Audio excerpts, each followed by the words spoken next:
Pas trop l'habitude du micro, d'habitude c'est le porte-voix, donc on va essayer. Merci à tous d'être là déjà.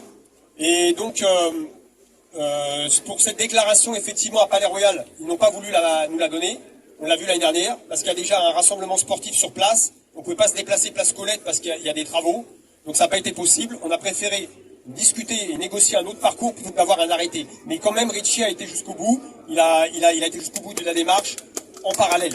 Donc pourquoi on a négocié la bourse? Contrairement à ce qui a été dit sur les réseaux, on ne nous a pas donné la bourse.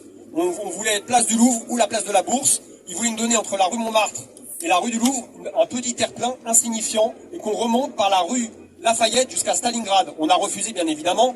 Et après, il y a eu des échanges de mails, des discussions, ça a été un peu long. Donc comme ça, vous connaissez l'envers du décor. Et on a donc réussi à avoir la place de la Bourse. Voilà. Donc on a eu le jeudi, sinon ça aurait été beaucoup plus long si on avait été en justice. Voilà. Concernant maintenant, pourquoi on est toujours là depuis 7 ans? Parce que les injustices, elles n'ont pas changé. Quand vous voyez une femme de 80 ans qui fait les poubelles dans Monoprix, c'est pas normal.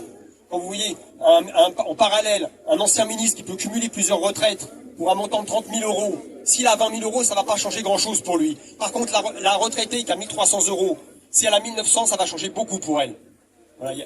Et en plus aussi, il faudrait que les politiques qui veulent se présenter, ils mettent dans leur programme tout de suite la mise en place d'un référendum citoyen révocatoire. Parce que demain, je répète parfois ça, mais je l'ai déjà dit, peut-être que certains l'ont déjà entendu, si demain vous êtes embauché comme boulanger, qu'au bout de 3 mois vous n'avez pas les compétences, on vous garde pas.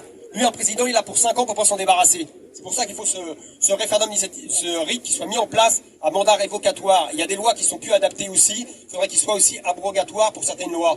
Comme par exemple, le nombre de parrainages qu'il faut pour être à la présidentielle. Il y a un monsieur là de Révolution Permanente qui a voulu se planter il y a quelques temps, on en a eu 160, il n'a pas pu. Voilà. Au niveau, sinon aussi, il faudrait aussi rapidement qu'il soit mis en place un audit des finances publiques, parce que l'argent il y en a, mais il est mal investi. Quand vous voyez par exemple qu'ils investissent dans ce qui est pour le mal-être de la population, plus de radars, pour nous prendre de l'argent. Ça, ils investissent, ils ont de l'argent. Par contre, pour plus d'infirmières dans les hôpitaux, il n'y a pas d'argent. Ça, c'est pour le bien-être de la population. Donc c'est mal géré, c'est mal organisé. Il faut que tout ça, ça soit revu. Voilà. C'est du racket. Oui, c'est du racket, madame, vous avez raison, c'est du racket. Mais il faut que tout ça, ça change, voilà. Et il y a la dette aussi. On n'est pas responsable de cette dette. On ne doit pas être tributaire de cette dette. On n'a rien signé pour cette dette.